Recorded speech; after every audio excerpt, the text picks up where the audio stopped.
এবারের ঈদ শপিং এর বাজেট কত? 25-30 20,000 এর মতো। আছে মোটামুটি 30,000-এর মতো। এই তো 25,000 এর মতো। আর বাজেট 5-এর মধ্যে ছিল 3 পিসের জন্য। 20,000 তাও 10। কার টাকায় শপিং হচ্ছে এবার? নিজের, বাবার, হাজবেন্ডের, সবার। বাবার ভাইয়াই দেয়, তেমন না 10,000 12 করে 5,000 6,000 এরকম, এর থেকে 10। ঈদে নিজের জন্য কত টাকা বাজেট করেছেন? নিজের জন্য এখনো করা হয়নি। নিজের কোনো বাজেট নেই আসলে, নিজের জন্য এখনো কিছুই করা হয়নি। যখন থেকে কাজ করা শুরু করেছি তখন থেকে আসলে পুরুষ মানুষের জীবন থেকে যে ইচ্ছা হারিয়ে যায় এরকমটাই হয়ে যায় আর কি। নিজেদের কমাই রেখে বাচ্চাদের সুখটা দেখতে ভালো হতো। ভালোবাসার মানুষের জন্য তো একটু কষ্ট করতেই হয়। নিজের জন্য 0 টাকা। সবচেয়ে কম থাকে পুরুষ মানুষের বাজেট। তো নিজের ফ্যামিলিকে আগে খুশি করার পরেই নিজের জন্য যা হয়। অনেক বছর যাবতীয় নিজের জন্য কখনো বাজেট করা হয় না।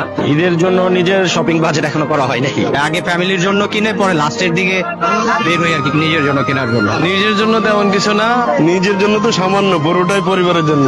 পরিবার, তারপরে পরিবারের গার্জিয়ান। নিজের জন্য বাজেট আসলে